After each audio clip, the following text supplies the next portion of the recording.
This episode of the Flush Podcast is brought to you by Onyx Hunt, Marshwear Clothing, Waltons, Aluma Trailers, Game Virtual Shooting Simulators, Aberdeen, South Dakota, Compier Home, and by Hoxsey Native Seeds. Today we continue our bird dog training series with Sonny Piekarz, Jordan Wells, and George Lyall.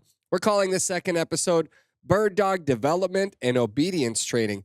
We will guide you through the process of working with your dog at home and in the field before the hunt begins.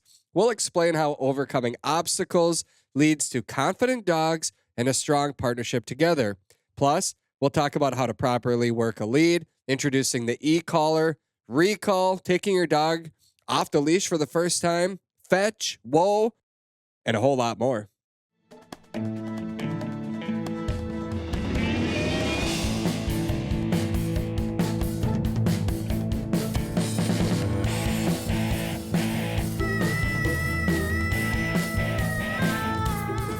Welcome to another episode of the Flush Podcast. I am Travis Frank. Big Al is our producer. We are back at the Minnesota Horse and Hunt Club. We are inside right now because if we were outside, there'd be some wind. There'd be a lot of shooting going on. There's 5 stand right behind us. They're shooting sporting clays. I can see them out the window right now. But we are in one of their nice cabins. You can actually rent this place as part of their big venue. They have multiple cabins on site. They have 5 stand. They have sporting clays. They have clay trap shooting. They have fields. You can bring your dog out. You can work. The Minnesota Horse and Hunt Club, I believe, celebrated 40 years now that they have been in business. They have more clay targets that go through this facility than maybe anyone else in America, I think. I think that's what I heard the other night. Yeah, do you want to take a guess, Sonny, how many clay pigeons are launched out of this place in a year? No clue. I wanted to ask what they're doing a week. Take a guess, Jordan. 1 million. In a year? It's higher. Sonny? 1.5. 1.7. 3.5 million Wow. clays Holy come through here. 5 million clays. How many is that a week? I don't know. You can do the math at home. We've got some bird dog training to do. Sonny Piekarz to my left from Hay Creek Kennels in Gilman, Wisconsin. George Lyall in the middle. And we have Jordan Wells to his left over there. Jordan Wells, thank you once again for joining us today. Jordan came all the way from Connecticut. Like I said, Sonny from Wisconsin. Last week, we discussed puppy development. We had a cute little 14-week-old puppy, and we watched that dog meet a bird for the first time, and that's magic. That is powerful stuff right there, watching that happen. Right now, as we record this, that dog is probably dreaming about that bird and what it's going to look like years from now to be out there in the field. But the light switch goes on, and we learn things. We talked about bringing the puppy home, working in the crate, understanding, a proper crate situation, sleep training. We talked about potty training. We discussed, what did we talk about, guys? Help me out here. We talked about, let me go back to some of my notes here, because I'm only bringing this up because if somebody's listening to this episode, they missed out on the first part. And we talked about a lot. We talked about the crate being a safe place. We talked about physical touch, the importance of the physical touch, developing good habits, how to socialize, how not to socialize a puppy, and some of the mistakes that we make without even realizing we're making it. You guys have combined about 75 years of experience working with dogs. Combined, probably a few thousand dogs. Combined. I mean, that's a lot. I may only work with a couple in my entire lifetime, and I am the average dog handler. But because I've got George at my side as disposal, and he answers my calls every time, I don't know why you continue to do it, but you help me guide me through. And that's really what we're here today to do. We are going to try our best to help people understand something that is very challenging, getting inside the dog's mind and then helping them reach their full potential. That's why you guys came all the way out here. That's why you work with dogs every single day. Again, real quickly, Sonny, name of your kennel, how long you've been working with dogs, and just a quick, brief history of your experience in the dog training world. Hay Creek Kennel, roughly 30 years in business. Started with upland dogs, guided throughout the United States. From there, went to obedience work and currently working single-purpose detection dogs. Okay. George. 30 years of handling dogs, training dogs, and helping people with their animals, and Sonny being a key mentor in my world and learning really from Sonny. And yeah, sounds good. Jordan. Yeah, same for me. Just over a decade, but mentoring with Sonny, passing down all the training, it just kind of drove me to want more and more. So now I'm running my own business and everything, and it's taken over my whole life. J. Wells Kennels out of Connecticut. And you, Jordan, and George, and Sonny together have really taken the knowledge that you guys have learned from other legendary trainers as well, and then really studying the dogs, hands-on, working with dogs all this time, have kind of morphed, maybe not morphed, but just adjusted things that you've learned along the way to how you train today. And it's different than 20, 30 years ago when you were originally working with dogs because of things that you've learned. And you're able to explain why. We have a dog here. We will be working with the dog hands-on. So people that are listening can also watch this episode. Just go to the Flush YouTube channel and you will find this episode to watch visually if you want. Same with last week's episode. But the method of dog training that you guys have developed and are working with is just that, the method, right? And people that are going to hopefully be able to take quite a bit of information away today. They can also reach out to you for one-on-one training. And then you guys do have 3 seminars this summer if people want really hands-on training. And I encourage people, if it's yours or if it's somebody else's seminar, to go to a trusted seminar and watch somebody who works with hundreds of thousands of dogs because they know so much. They can read the cues. And that's the hardest part. It's an intangible thing for us to talk about. Reading a dog, getting in the dog's mind. That's a hard thing to talk about for most of us. 99% of us probably can't really wrap our head around that until somebody like you does it and you see it. So there's so much value in that. And I want to encourage people to either attend one of your seminars or to attend someone else's seminars if it's near, because you guys have one in Connecticut, one in Wisconsin, one in Minnesota. I realize that people listening right now might be in Texas or California or who knows where. So it might not be feasible to make it to a seminar, but more than likely there is a seminar that they can go to. And a dog, regardless of your breed, is a canine, right? So it might be a world-renowned lab trainer and you have a GSP. That's okay, because a dog is a dog and you're understanding how to understand a dog. And that's power. That is a powerful thing. All right. You guys ready to jump in today? Ready. Okay. Yeah. So we touched on all those puppies. 8 weeks. We're working with a dog. It's not something that you want to wait a long time for. I mean, we talked about how soon this begins. So 8 weeks to 4 months, probably. That's what we touched on last week's show. We have a dog that has been introduced to the crate, that has been introduced to a few obstacles, but now we've got, let's say, a 5-month-old dog. That sound good? We got a 5-month-old dog that goes with you, that has, continued to develop this bond, and now we're just going to really start molding. Is that the right word? Or mentoring, building confidence in that dog. Everybody, myself included, wants to be out in the field working with birds. But the reality is, mom and dad gave that dog the drive to want to hunt, the ability to smell the bird. We don't need to teach that part, right, George? Right. I mean, we're really building off the instinct that mom and dad have put into that dog. The genetics, The genetics, yep. I want to take a step back. A lot of talk about the dog and we're developing the dog, but we're also developing the human, the person, through this process from 8 weeks up to that 5-6 month old puppy. Just, I want everyone to think about how they're developing as a person, because the method dog training is about the people. Yes, we work with dogs, but so much of it is working with the people and helping the person understand who they are, right?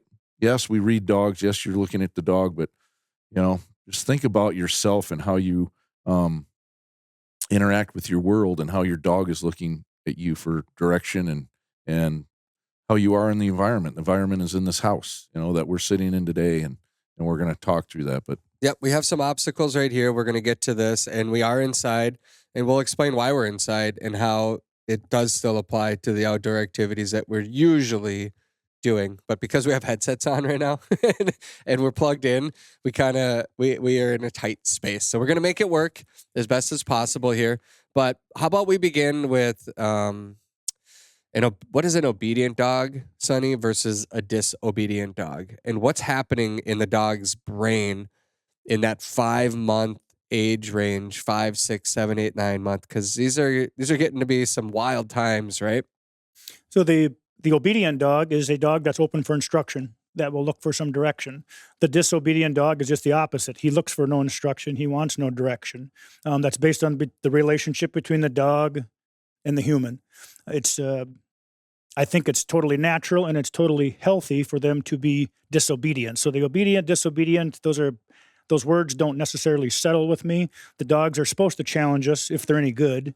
They're supposed to want to be to the top of the pecking order.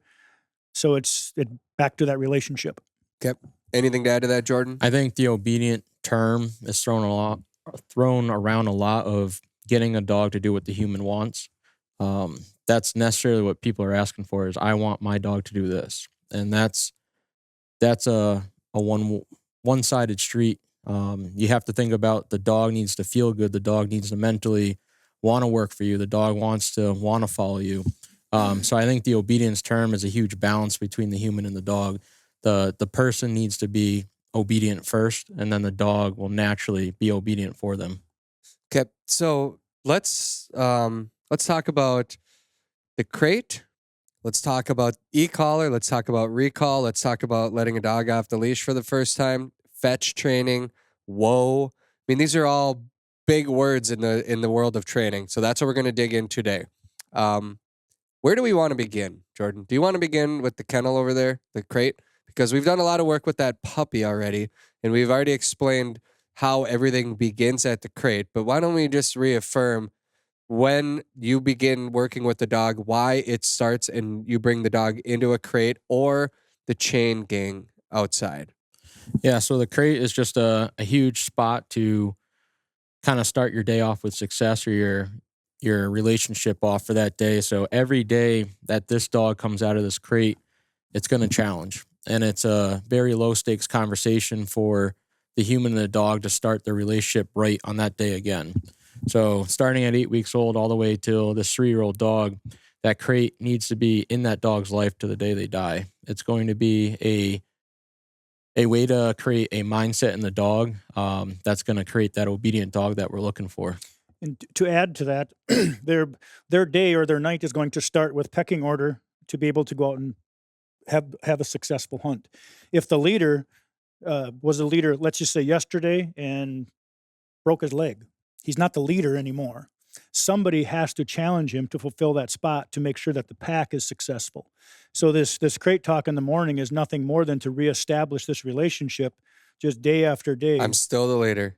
Yep. And it does get easier with every day. Yeah. It's not something that's like, what we might see in a puppy or a 1-year-old dog 2, 3, 4 years down the road. I mean, you open the kennel and it's just natural. They're just going to wait. It's done. It's done. They stand there and they wait for direction. Yeah. It's kind of like when I open the door, my dog does not go through the door. It's the exact same thing. Every room, if she's in it and we're in it together, she goes to the door. Even if the door is open, she'll stand there and look at me. And I just, as I'm walking, I either walk with her and she comes through it, or I just tap her and say, okay.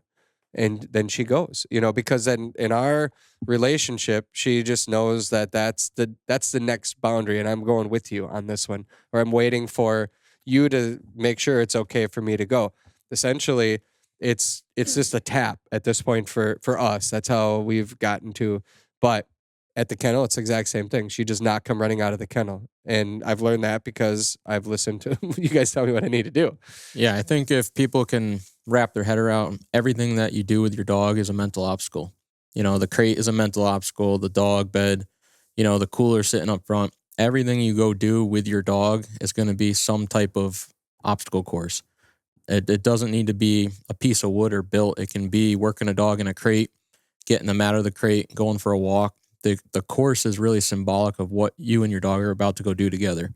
When you say the course, I think sometimes my brain is like, oh, what is the course? Is it a specific teeter-totter? Because George has a teeter-totter. I don't have a teeter-totter. Crap, I don't have a good course.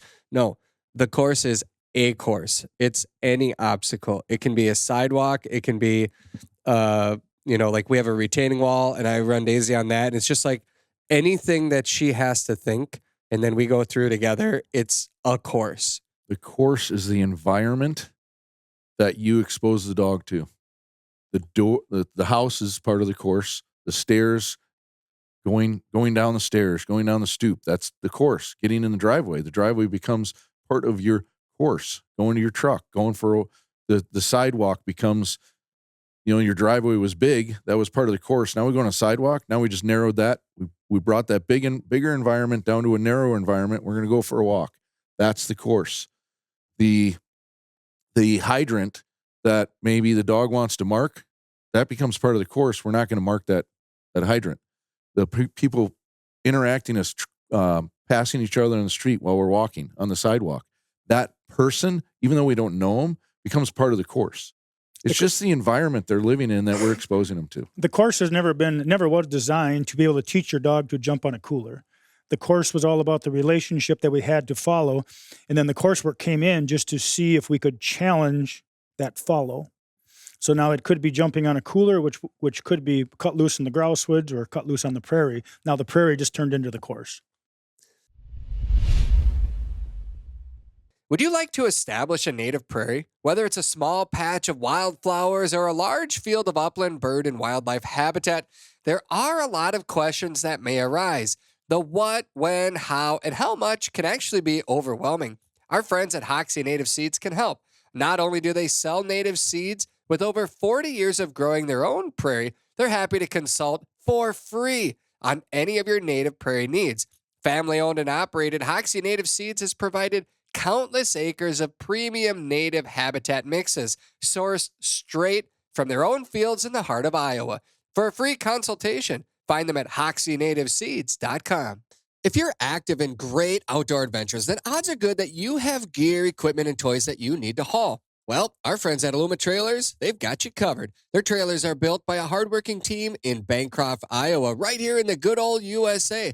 They have models for all of your hauling needs, from ATV and UTV trailers to snowmobile, motorcycle, car trailers. And, well, basically, if you need to haul it, they have a trailer to tow it. Trust me when I say that Aluma Trailers tow gear like a dream. Their trailers are constructed out of lightweight, strong, corrosion-resistant aluminum, and they are 100% maintenance-free. Plus, they come with an industry-best 5-year warranty. Visit alumaklm.com to find a trailer that fits your needs. I left Pheasant Fest with a new toy this year. It's the Game Virtual Hunting and Shooting Simulator. It's a virtual reality hunting and shooting game that gives shooters and hunters the ability to work on their shot and learn in real-life situations.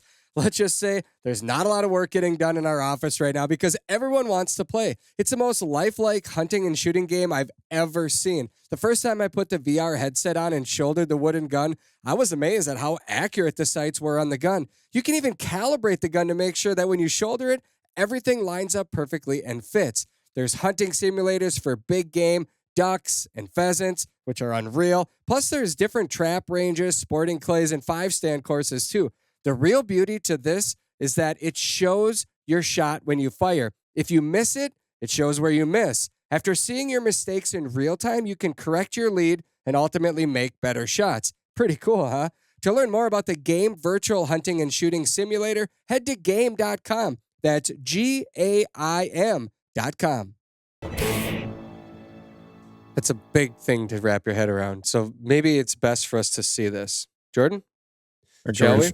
Yeah, George, why don't you grab? So we have a 3-year-old English pointer, Rip, and he's not finished, but he's getting really close. Okay. He's been through the method and been through all these steps, but we're going to start at the crate just like we would do with a 8-week-old puppy. I won't have to do what we have to do with an 8-week-old puppy. You're going to see what the finished product is here. Okay. And we're going to take them through some obstacles that people have in their house. That's why we have a cooler sitting here. Everyone has a cooler. You don't have to build a table. You don't have to have any fancy stuff. Just look around your home and your garage, whatever. And You can do this right in your living room. We're doing it here because it fits into our space, but outside, just for people to wrap their head around, what are some other obstacles you guys have built in your yards that you run through? I know you guys do this with a lot of dogs, so you have a pretty cool course outside. What are some of those obstacles? I mean, physically, A-frames, teeter-totters, balance beams, skinny boards, anything that is going to create some type of, slippery, slopely, wobbly surface. A ladder. Laying a ladder down. Yep. But anything that's going to put a little bit of fear into the dog of, I don't trust that, I'm not sure about that, all of a sudden he's going to ask for your help. When I say a ladder, I don't mean like up in the air. They got to climb up to the second. Laying flat. Laying flat, and it's in. Could you set it on 2 5-gallon buckets just so it's elevated and it's not touching the ground? They have to walk across it, and it's a challenge enough. My ladder's only 10 inches off the ground, and it's I built a ladder, and it's 2 by 4s. That's because George is afraid of heights. Yeah, I don't want to get too far off the ground. They're laid flat, not vertical. So the dog's paws have something to step on, but each piece that you're looking at makes the dog have to think just a little bit beyond just stepping on a place board or stepping on a cooler or whatever. That's why there's different pieces in our coursework. It makes the dog have to think and go, "Whoa, I'm not quite sure what that is." And the goal is to keep them thinking through that course. If you create a very anticipatory mindset and just let that dog go through the same course over and over, they don't really have to try. So that's why challenging the dog, like when you see success and it's over and over and the dog has learned it, just add to the course. And it could be just a new obstacle. It could be, a bumper to the course, whatever, but you're changing what they have been doing over and over. And that little new obstacle, they're going to be very successful very quickly because you're bringing a ton of success into that new. So I think I have a bird dog and I'm going hunting. I am not going to the Westminster Kennel or any of these shows to work with my dog. Why is a course involved in bird dog training? That's I think a lot of people listening, like they've heard us talk about it, this course thing. I've got a hunting dog. I'm going hunting. What does this have to do with anything? Resistance. That would be the start of it, to work on resistance. And then the course, just to back up just a little bit, is if you can kind of almost visualize it as a doggy gauntlet. And it's not just for dog. We keep talking about the dog. It's for the human and the dog to partner and to make it through the gauntlet together. Each piece that they accomplish builds more confidence between the dog handler and the dog. Therefore, the dog is much more open to now, let's go do something else. And let's, if you challenge me more, the dog is like, absolutely, I can do this. So there's this connection and there's this bond built from going through the gauntlet. Yeah. And I think the course for me is a way to, defeat resistance that's naturally bred into the dog, build confidence between the handler and the dog, build a clear line of communication. And then you're able to turn that course, everything that you did in that course, you're bringing that same relationship, that same communication, that same confidence, and now you're going to the field. But what's even bigger is that the dogs become experts in problem solving and reading what you're asking them to do. So then you go work on breaking a dog. They figure it out that much faster. Yes. You go to teaching a dog fetch. They figure it out that much faster because they're experts at problem solving off your line of communication and your body language.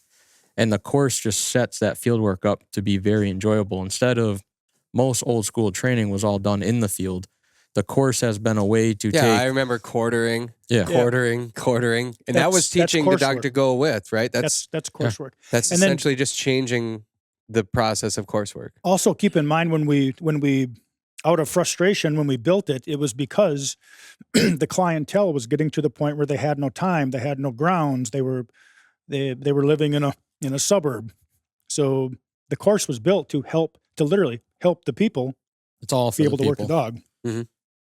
It helps our job, but this coursework is like successful because of what it's done for the people. I think the number one thing is the problem-solving piece. We start small, and the dog figures out that situation, and we move up. Now we go to throw a bumper. That's problem-solving. they're allowed that they understand that, the handler is doing something. We're doing something together. That bumper got thrown out there. What am I supposed to do instead of just making the dog do it? It's part of the course. Think about how simplified, just getting a dog from there onto a dog bed. If that's hard, now you go out and expect a dog to retrieve a bumper or a bird and stand still, back a backing dog, do all those complex, advanced, obedient tasks that you're asking them to do. But in your relationship, you have trouble just getting your dog onto a basic dog bed. So the course Right. is just, You think that other stuff is going to happen if you can't simply have the dog stand still. Your problem's right in front of you. Yeah.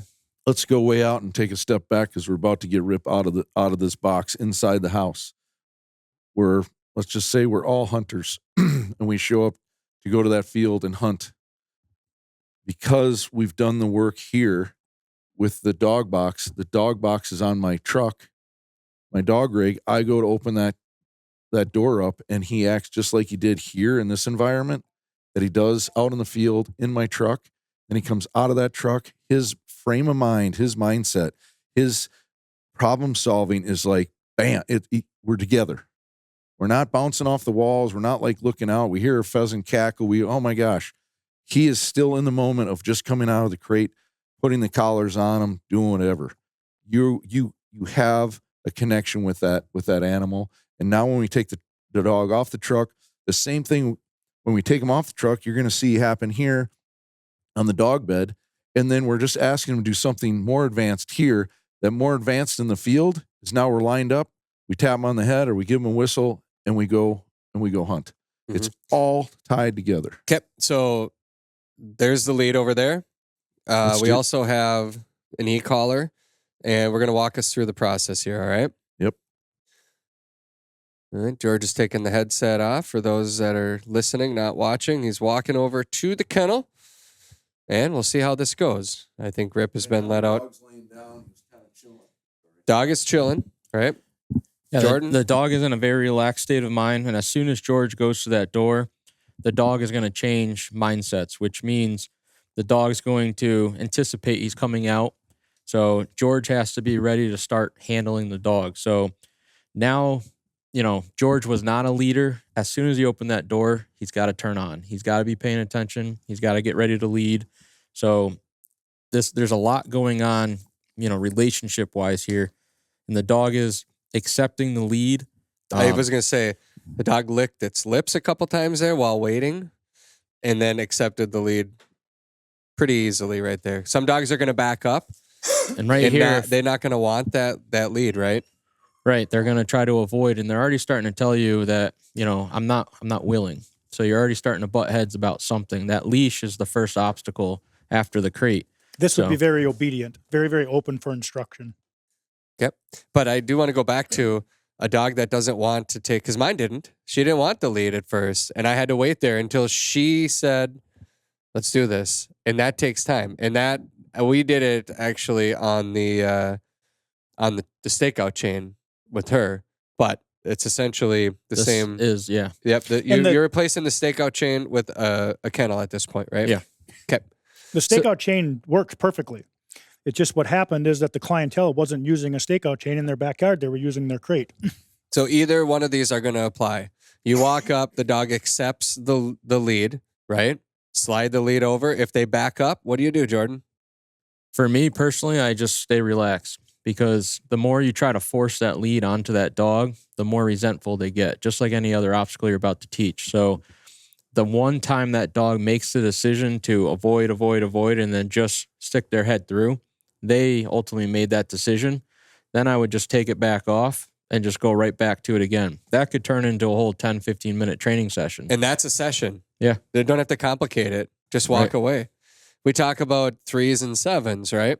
Yeah. And learning in 3s and 7s. So do that 3 times and let that be. Put the dog back in the box, come back later. Yeah. Right? People want to go through these massive routines and this big, like sometimes it's the little things, and that's a win. Perfect. Every win is a snapshot, right? Sonny, you call them postcard snapshots in their brain.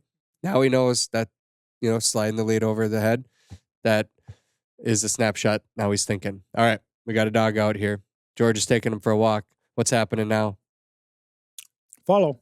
So you can see the body, again, is the lightest amount of communication that George is using to just lead his dog around.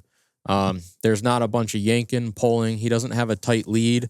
His hands are nice and loose. That lead's allowed to move through his hands.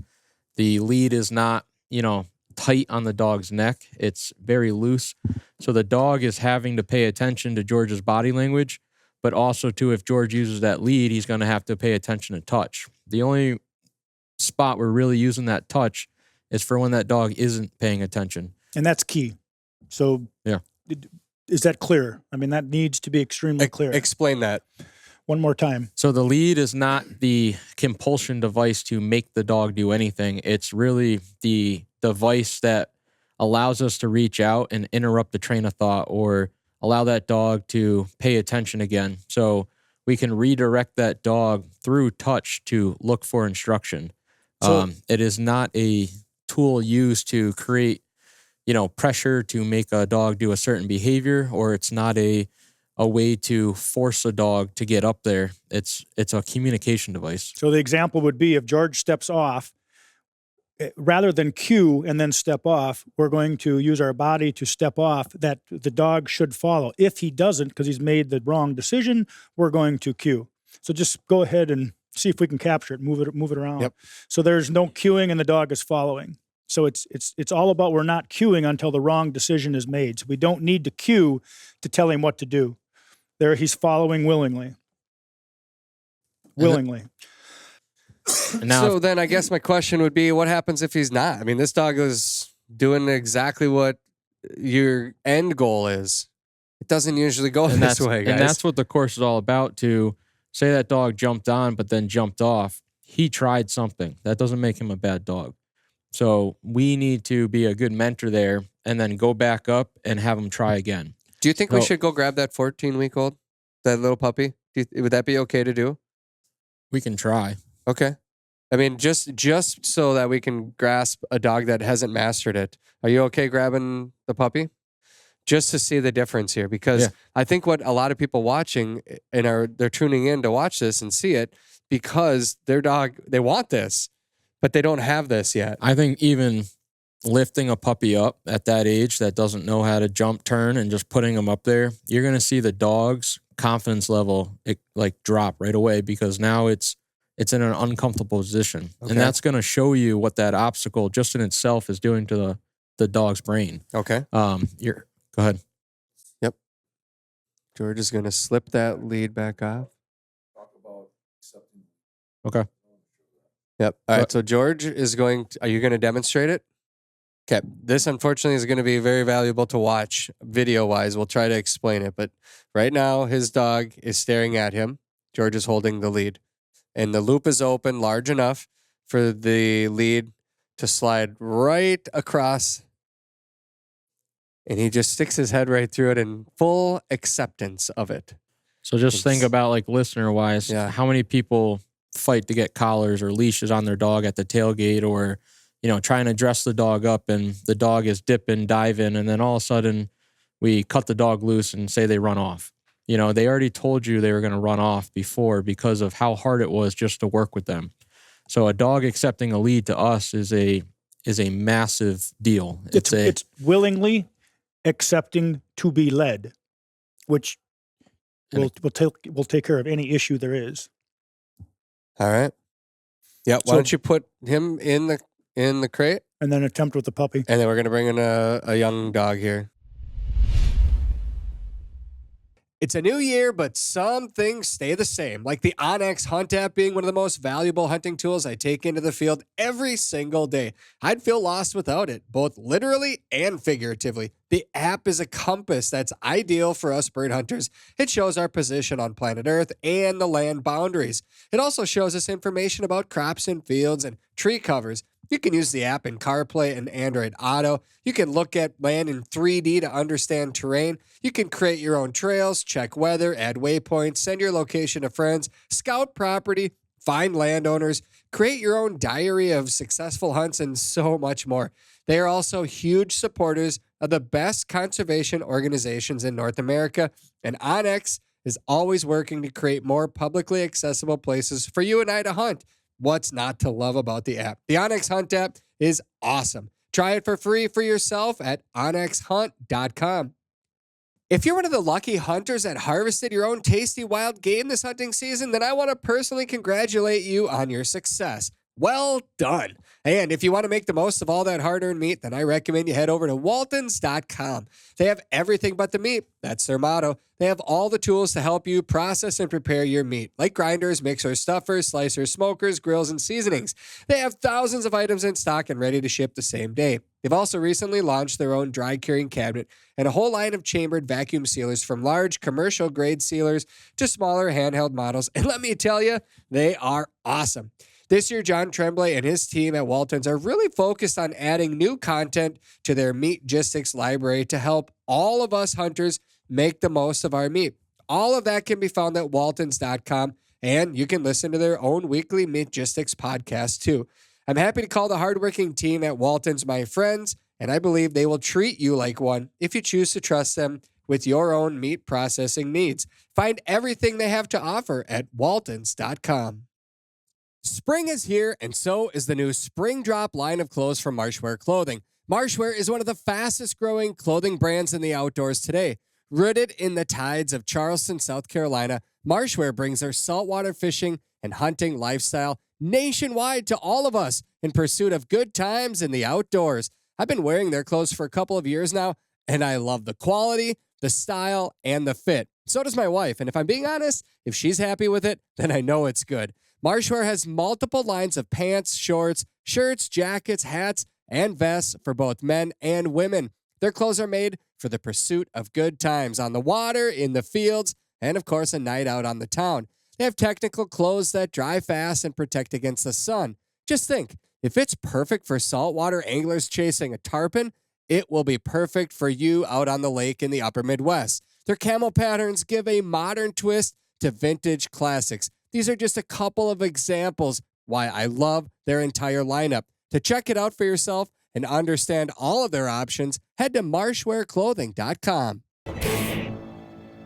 All right, so we're back now, and we have a 14-week-old puppy. Jordan is holding the puppy, and he's setting him down on the cooler. Sonny, why is he setting him there instead of leading him the first time? Just to give him a first round of it is okay to be comfortable. And then Jordan's going to probably get a read on him just to see what his personality is, to see where his comfort level is, to see if he can advance him to what the next step might be.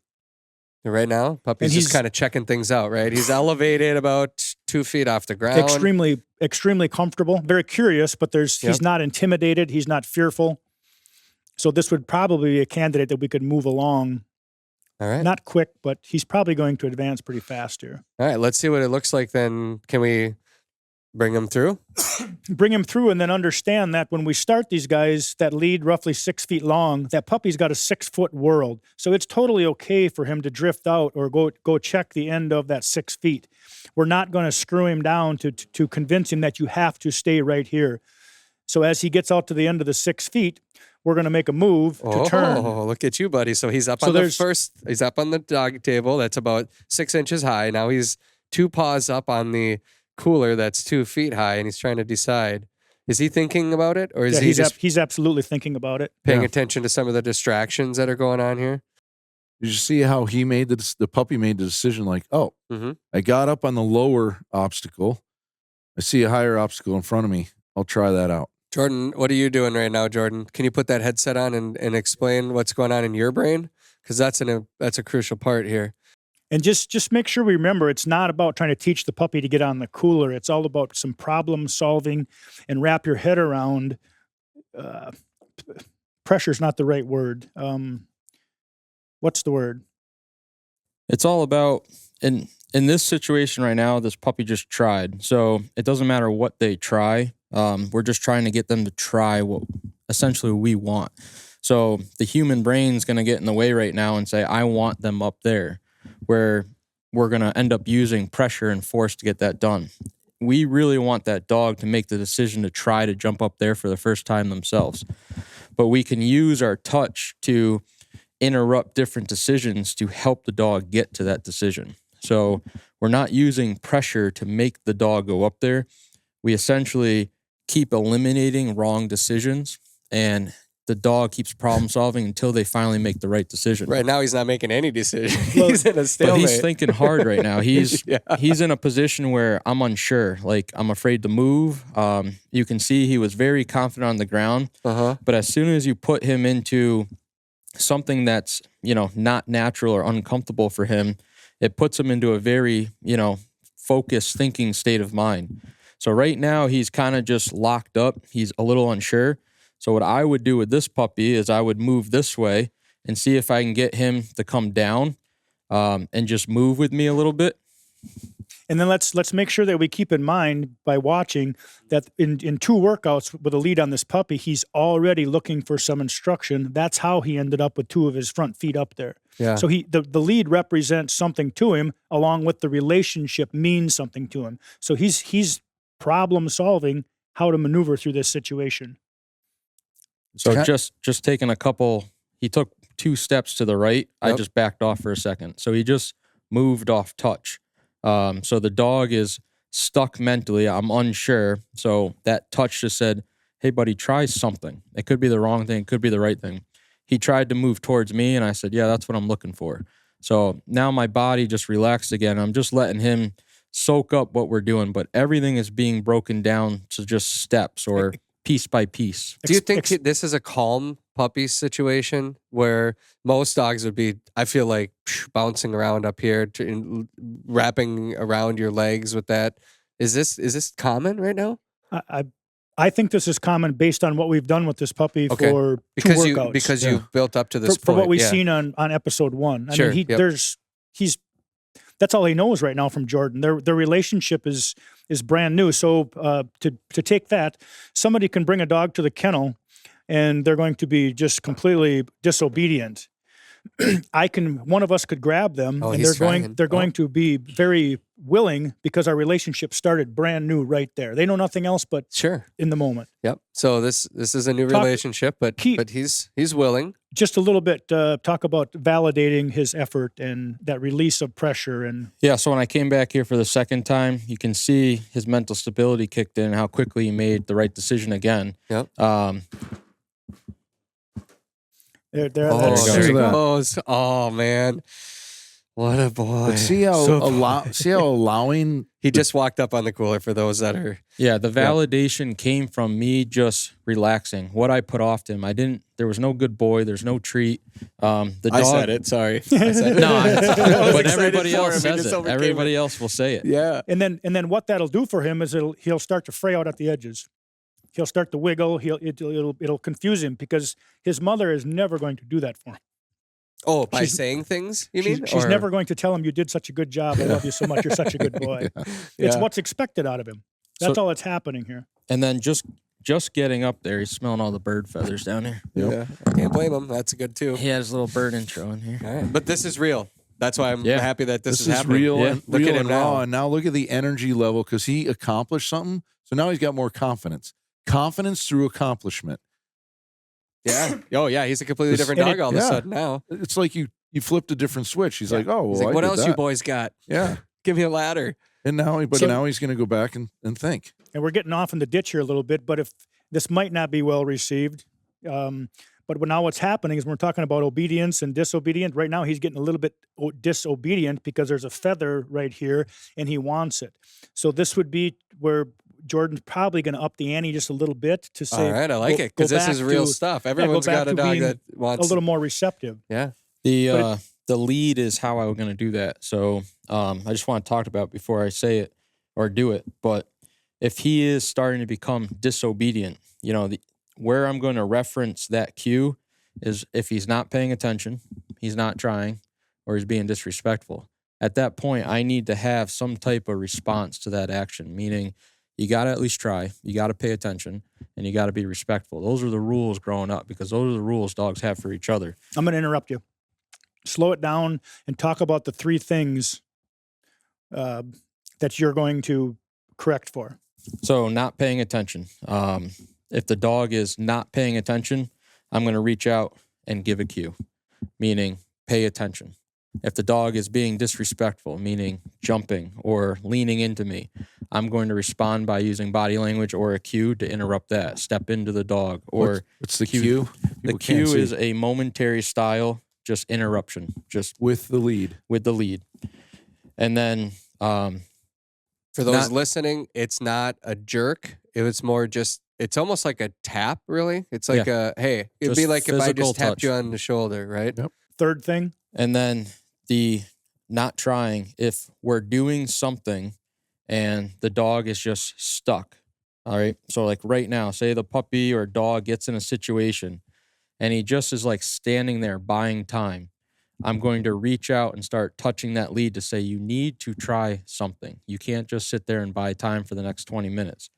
So you got to be able to read the dog. And this is where obviously it gets harder is the dog trying or is the dog not trying? Because as a baby puppy right now, I'm waiting him out to make a decision. So now I need to step in maybe with a touch because he's going to go after that lead.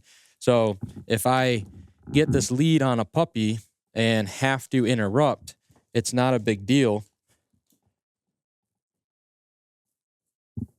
And then he's back kind of paying attention again. I'm just going to back off that lead. But it's not about anything but I just need you to pay attention. I just need you to try. So that cue right there, that's the momentary cue that we're going to use to communicate to the puppy. If you weren't locked in on this headset right now, would you be moving your body around? Yeah. Okay. Because naturally he wants to move over there, and I would just do the opposite, where I'm trying to restrain him, which I don't want to do. Okay, so let's watch you take that off and then work this over. Sonny, you can maybe explain then what's going on in Jordan's brain. So we've got a feather here. Jordan moves there. Nothing more than puppy goes with. That shaking that off is kind of rebooting. So now we're going to go back to where we left off.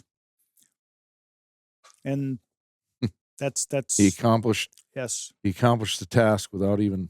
But the key is the three things that he's going to apply pressure for. You know, the not trying, that part of it, and then the not intimidation. So we're not looking to drop a hammer on him.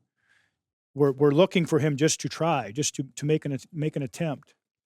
So is he climbed up there on his own, or did you kind of cue him at all? It's a little slippery. That's understandable, but that's an obstacle. I don't know if you heard.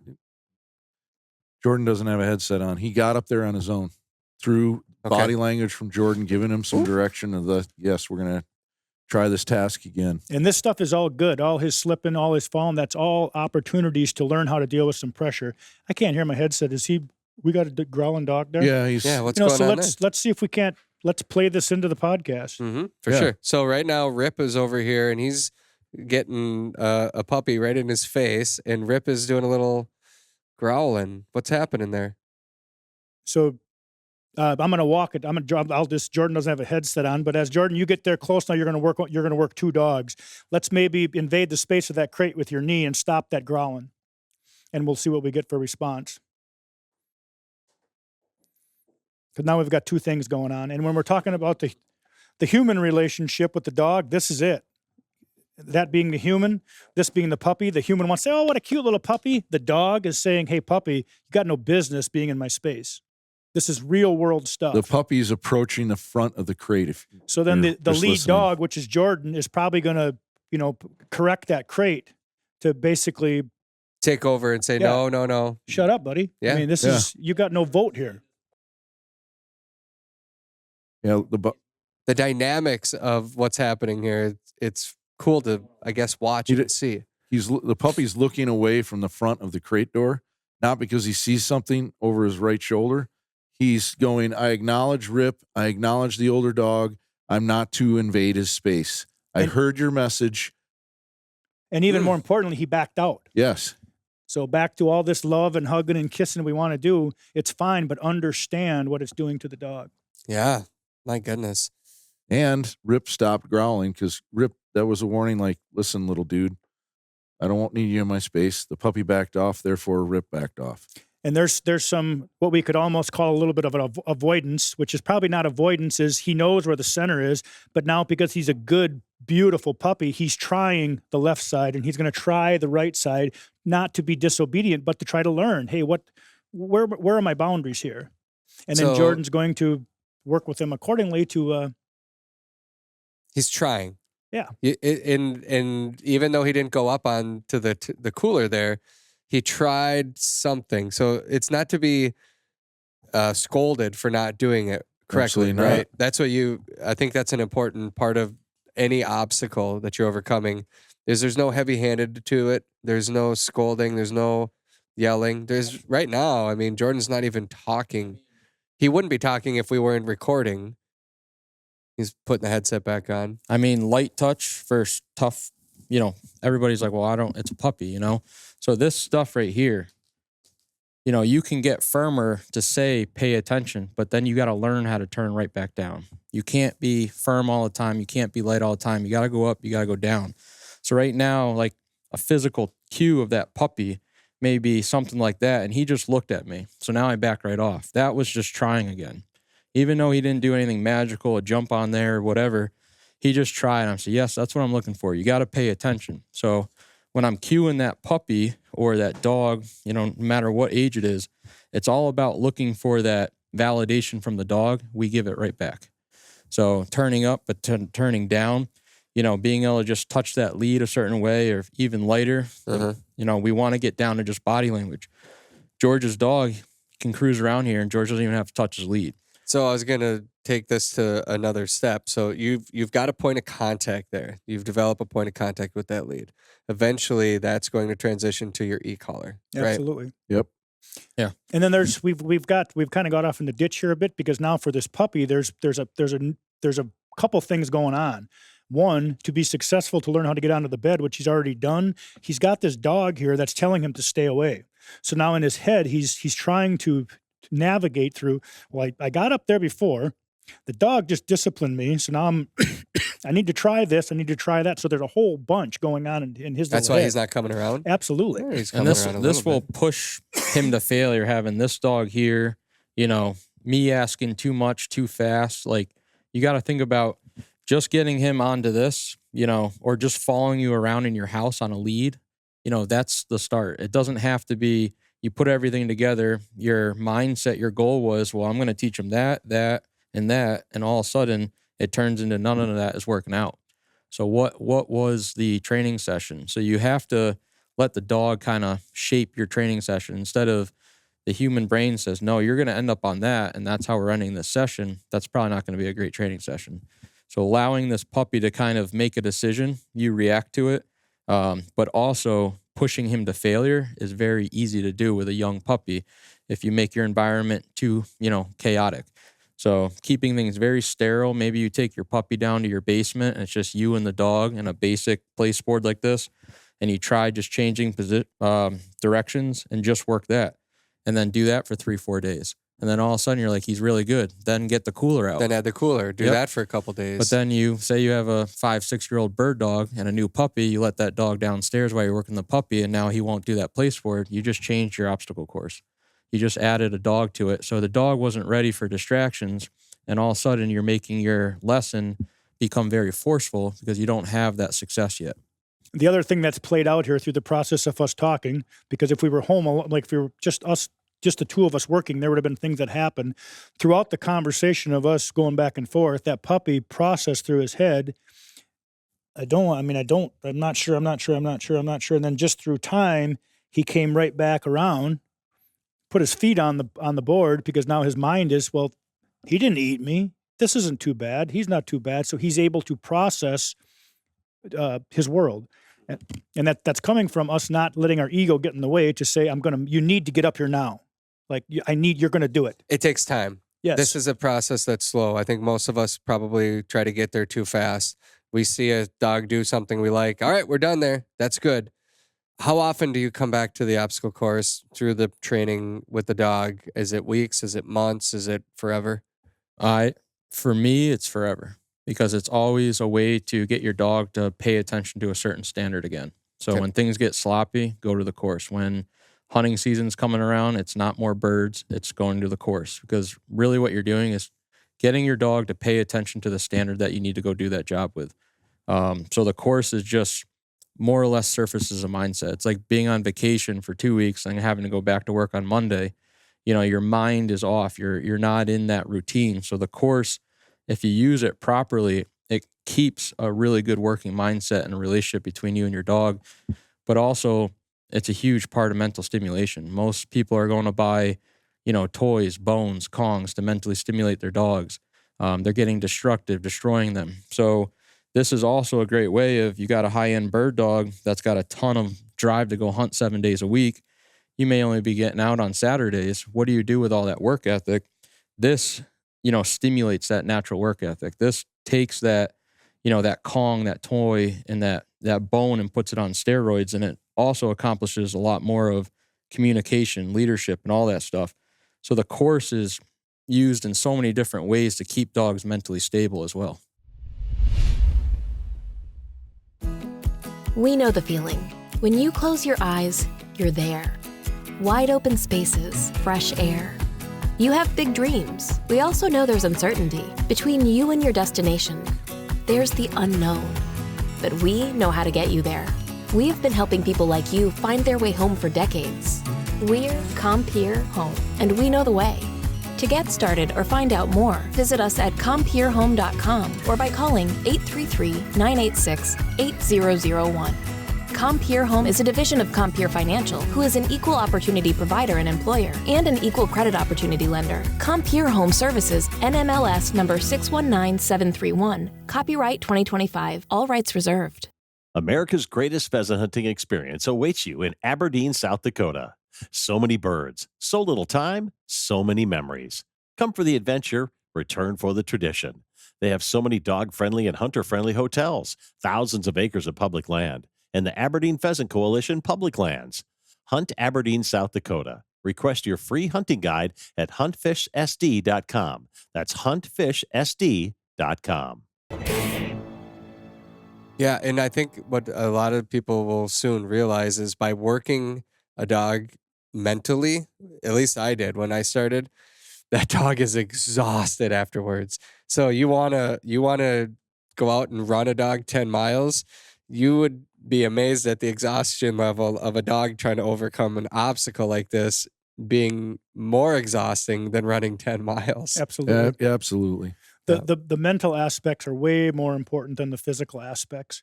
And if this, let's just say this could be let's just say he's now 4 and we know that he's extremely high powered, he's a real dog. And you're going back to how often would you use the course on this dog? Let's just say you're out on the prairie. I would take this individual that I know is high powered. He might run out the front. Well, his coursework as he's standing still at the truck where I send him, before we get into a situation where he's run out the front, I'm going to turn him. That's the course. So that you can piece all this stuff together on the other end with the finished product. We're just going to make a turn left. Okay, let's overlay the e-collar because we've been talking for almost an hour and a half. So, or about an hour. Let's talk about transitioning from the lead now. Let's just say somebody's at home and they've got some obstacles and they're using a course. They've got the lead. At what point do you transition to an e-collar? When you have willingly accepting their situation to follow, which would be your coursework is very crisp, very clean. They're almost going through the course or hitting the challenge effortlessly. There's not a whole lot of communication about we need to do this, we need to do that. They just willingly are thinking forward to accomplish whatever the task is. Okay, so then explain how that e-collar becomes a touch point for the dog. Yeah, go for it, Jordan. So the touch with the lead and the touch of the collar are just the same. So the way that we used and communicated with this is the way we need to use and communicate with this. So this never tones or vibrates. So we never tone or vibrate on the collar. This touches with pressure. You're talking about, for people that aren't video watching, we're talking about our lead. Yep. Yeah, the lead never vibrates or tones, prep-wise for communication. So a lot of people get a collar and, they've had maybe some experience and they say, okay, do we start with tone? And I say no, because the leash never toned the dog to do anything. So you're going to see confusion. So you want to start with low stimulation, level 1. And if the dog was extremely willing, in the course with body language and touch on the lead, you're going to see a dog feel level 1. If the dog is heavy on a lead, not paying attention, they're going to be heavy on an e-collar and not paying attention. So we're not trying to use the leash and the collar as a form of correction or restraint to keep the dog around us. We're trying to communicate with the collar, just like the leash. So when you would do that tap on the lead, that's the same tap that they feel just at a greater distance. Correct. And it's essentially when people say like, oh, you can't have a dog off leash. Well, I guess I technically have an invisible leash on that dog. That's exactly what you end up with right there. And that is a tool to communicate with your dog. It's not a tool to zap your dog to light them up. The amount of stimulation, though, can dictate based on the distraction, right? Is that still the case? Because, puppy over here is distracted. You had to give, because there was a feather on the floor. Yep. So you had to give a little bit more, just like if there's a butterfly or a bird flying, that dog is distracted. You had to give a little bit more of a sharper tap on the leash. And that's essentially what you end up with if you turn up. Correct. Your The same rules apply for me with the collar. You need to pay attention, you need to try, and you need to be respectful. So I can use the collar the same way I use the leash to go up on pressure, but then go back down. So a collar that, easily goes up and easily goes down, it's the same thing you're doing with the leash. But essentially what you're doing with this e-collar is the level of pressure that you're using has to be able to override, the environment that you put yourself in. The distraction. So the level 1 in the course in the living room of the house, all of a sudden you step out your front door and there's Tweety birds or rabbits and stuff like that. Mm-hmm. You may need to go up and then be able to go right back down. So that becomes a good handler. That becomes a good, mentor for the dog. If, many people come to the kennel and like, yeah, it's a 3 dog, it's a 4 dog. People have desensitized their dog to the leash, then desensitized their dog to the collar, then desensitized their dog to verbal commands. And all of a sudden the dog ignores the collar and the leash. So keeping value for this, just like the leash, is extremely important. Explain the 2 dog, the 3 dog, the 4 dog. What are you saying? You're talking about the intensity, right? Yeah. Someone comes to you and goes, "Oh yeah, my dog's a 3 dog." Oh yeah, the level of pressure, you don't want it to start on, 3 or 4 on the collar. You always want to start low and go up and then go right back down. So people will start on level 3, level 4, and that's the lightest amount of pressure that dog's willing to pay attention to. Through the coursework, we can get that dog to really get back down to value. And it wasn't necessarily a value for pressure. It was a relationship issue between, the human and the dog. I always say that the collar and the leash become a crutch to keep the dog around you and make them do what you want. But if you truly get that relationship built, this is just a form of communication. The biggest mistake I feel that's made with the collar is that the individual that's afraid to use it, so they go from 1 to 2 to 3 to 4 and so on. Mm-hmm. You end up building tolerance. So just like with the lead, when Jordan was, a lot of times he'll use the term, you need to bite them like a dog would bite them.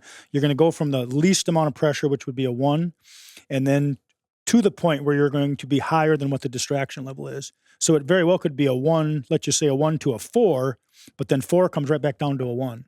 You're not going to see, well, I'm going to warn you on a 1, and I'm going to maybe holler at you a little bit on a 2, and then keep stair-stepping it up, because you'll build them up to the point where they'll run through a 7. So it's about the least amount of pressure, and then the amount of pressure that's going to accomplish the task, which is if the distraction is high to turn, get up just past that so you actually get them to respond. The key is you have to go back down to the lightest amount of pressure you can use. George's dog growling. That was the level 1 or 2. I mean it. And right after that, that dog is going to turn up and bite. And then it would shut right back off. And that's how dogs communicate. So that low pressure is your growl. It's just, hey, I'm asking you to try. I'm asking you to back transition this to speaking like a dog. Yeah, yes. That makes sense. What about the person listening that says, I'm at an 18. My dog keeps on running because the distraction is so great that they want to keep chasing that bird. They're probably heavy on a lead. There's no value, and the leash is just a form of restraint. So if that person pulled into me, I'd see how the dog comes out of the crate. Typically, they're going to blow through the door. They're going to get down, and there's a bunch of cueing already going on to say, hey, please pay attention to me. So it's not a bird issue. With zero value. Yeah. So all that holding on and hacking on that lead has absolutely zero value to the dog. they've been desensitized to the lead 100%. So it means nothing. So now they're in the field and they're 18 is not working. You already see that dog self-hunting right at the truck. It's over here, it's over there, it's, here. Not once did it hook up with its handler. Yeah, So my dog, and going back a couple of years, the prey drive was just insane. Yeah. I'd work her in the yard, I'd work her, and George would work her and work her and work her. In real life, we'd get there, and she was still just like she's like heavy breathing, like she's revving her engine to go out. And that's her prey drive. Her prey drive was there, but more importantly, her willingness to say, you don't matter, zero value, what the guys are saying here. That lead, you were so heavy-handed, and in Daisy's case, she had her whole world to herself, and then you stepped in. You stepped into her world that was just involved in birds and being able to do whatever she wanted. You had zero value. So she had baggage. She had a history. She had a history. So everybody understands that. She grown up on the prairie as a puppy, just kind of free running. Yep. Which is a beautiful experience for a bird dog. But then you need to be able to step up to understand that. Yeah. So it was just a process then to implement what you guys are saying. Would have been so much easier to just start right away. and that individual dog, in the past, we would take them out on the prairie and we would grind on them. We would run them and splash them with some water and then run them. Work them. Today, we would take that back and mentally work it out on the course, and you're going to accomplish it, 10 times faster, because the course will absorb all that resistance, all that drive, all that stuff, and it just mentally burns her out. You do that a time or 2 or 5 or 6 or 7, your working relationship with her is, I have to move my feet. Like when we're together, man, I'm spent. So she's going to soften naturally because of the relationship that's been built. Now she knows I need to store a little bit of this energy because I'm going to have to use it again. Where were you 4 years ago, Sonny? Yeah, but that's... for an example, is like the last seminar last year in Illinois, we had a dog that's running through the highest level of the collar. And, Sonny's like, oh, go get me the dog, da-da-da. Worked it in the course. It was that white short hair. Worked it in the course, and this was flank collar, running through, just biting teeth, and it's a hot level. So working in the course, and you see right away the resistance in that dog, or the willingness to even try, pay attention, or be respectful. I think Sonny worked it for 2 to 5 minutes of just accomplishing things together. And then they went and got birds, and Sonny was able to, I think it was a 1 high or 2 low on that collar, interrupt that dog's prey drive just after doing a little bit of tweaking in the course to say, I need you to pay attention. I need you to have value for touch. But it was more of a leader-follower type relationship going to that bird, and that dog said, I'm willing to try for you. I'm willing to, be respectful. I'm willing to pay attention. So when Sonny said, hey, pay attention, stand still, that dog said, okay, that's what I just did in the course with you. Instead of just, that means nothing to me. See you later. Okay, so I have fetch training and whoa training, taking a dog off leash for the first time.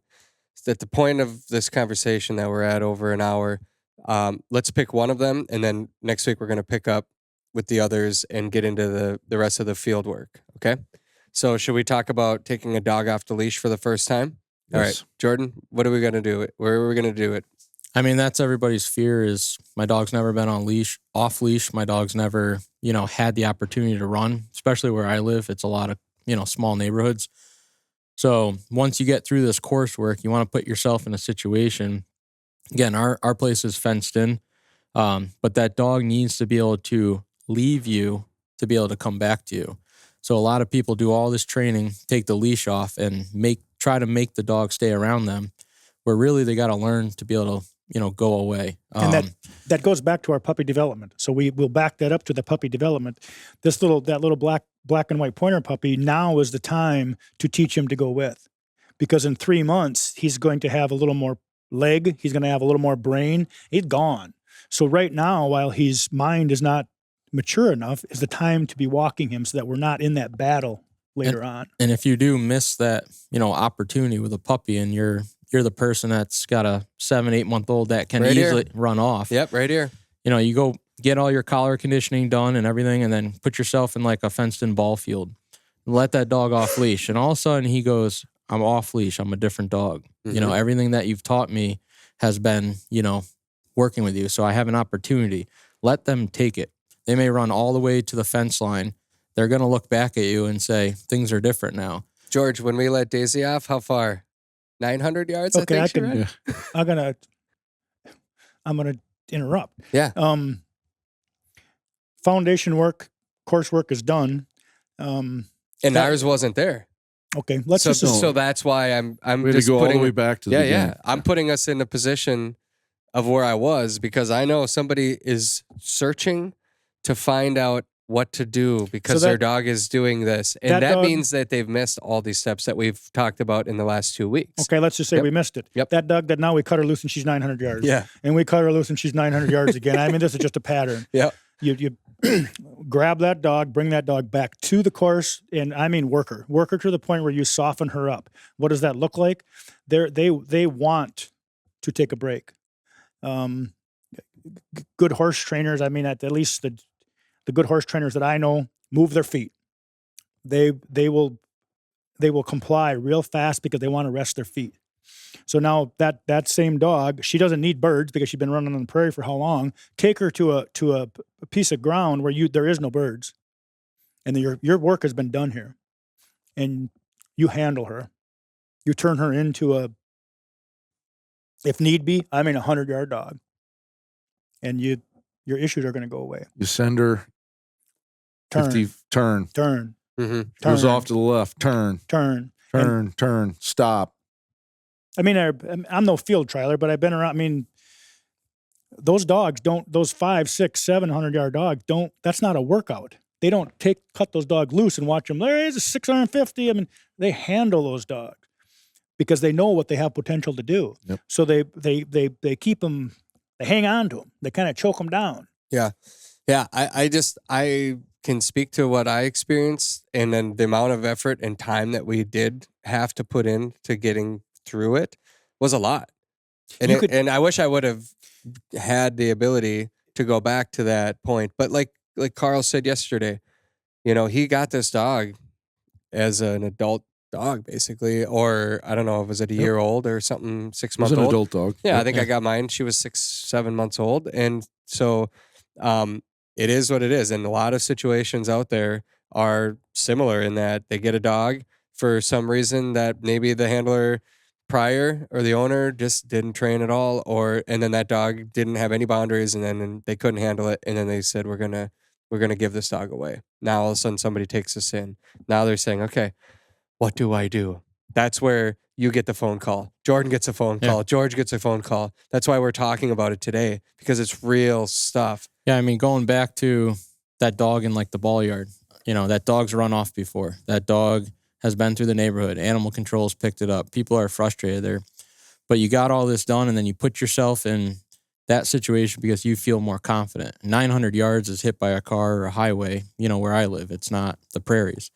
So put yourself in a successful situation. But if that dog runs out to the end of that ball yard, and all you do is just reference that cue on that collar when they get out there, you're going to see that dog either come to you or move to a different spot. They've been programmed to try off that communication. Then all of a sudden they try to go over here and they stop and you just touch again. And then all of a sudden they make another decision and they tried 3 or 4 different things. And next thing you know, they just come right to you. And then you just relax. And then you say, all right, bud, you know, go out there again. And then you're going to build your confidence that way to the point where now you can say here or come or cue your collar and your dog comes directly back to you. You know, your course now just became much bigger, but it's still safe, you know, for you to work at. So if you don't have the prairies or a lot of room or a place to go, you know, your yard is not fenced in, those are great opportunities that people can take to go build that relationship with their dog and have success. Most dogs that we get for training, they're keep away dogs. You know, you let them out to go to the bathroom, you walk towards them, they run over there. So the people have already taught them that game. Keep away dogs meaning they do a flyby, they run away. The last thing on their mind is like, oh, I'm going to come back to you. So it's like they already have learned behavior to like, once I'm off that leash, you mean nothing. You can't catch me. So even all the work that you do in the course, when you take that dog off the leash, something always changes for that dog. They always feel like, hey, something's different now. And they essentially, most of them, unless you started with a puppy, the older dogs that come are going to try old behavior. But now you have a clear line of communication to interrupt it very quickly and help them make the right decision. So that's what a lot of people that come in with older dogs, we have to go through. I understand that. I think we've talked about working through this. There's not yet been a point where we've transitioned to any verbal commands. So you notice that we're 2 episodes in now, and we have not talked about a verbal command. You did mention it there where you say something, so that's why I'm bringing it up before we close this out. At what point in this process are you overlaying, the tap of the lead is a point of contact, cueing action, right? And just like then the e-collar overlays cueing to the dog. Now, what point are you saying, whoa, sit, here, adding any vocals to what you want that dog to do? For me, it's simplified of when you see the behavior that you want, over and over again, start just saying the command while they're doing it. They'll associate that sound to that action. And that's how that bridges the human language with everything that you've done before. Single words, that's important, right? Sonny, what do you laugh I mean, at? we just teach here, heel, sit down, kennel, place type stuff. And it's, place, down, here, heel. We don't need to say the dog's name and all that. It's simply why the dog's walking onto that place. I just say place. Now, every time it goes on there, it hears that sound, which is now associated with that's place. The sit, every time your butt hits the ground, I'm going to say the sit word. Now, I feel it's all situational.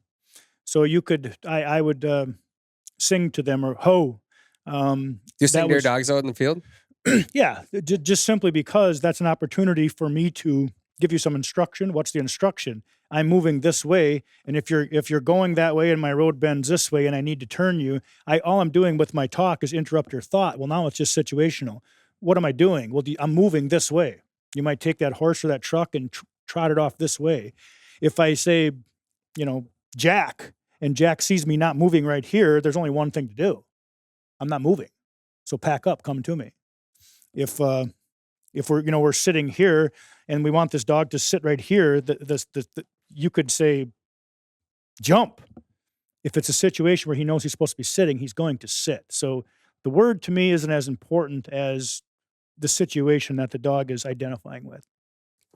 I imagine a lot of the people that you're working with, though, they have verbal cues that they want to, train in. So do you work on that with people individually, or do you? Because the people need it. Yeah. For me, that anybody that needs to say whoa typically is going to get to be a louder whoa or a louder sit.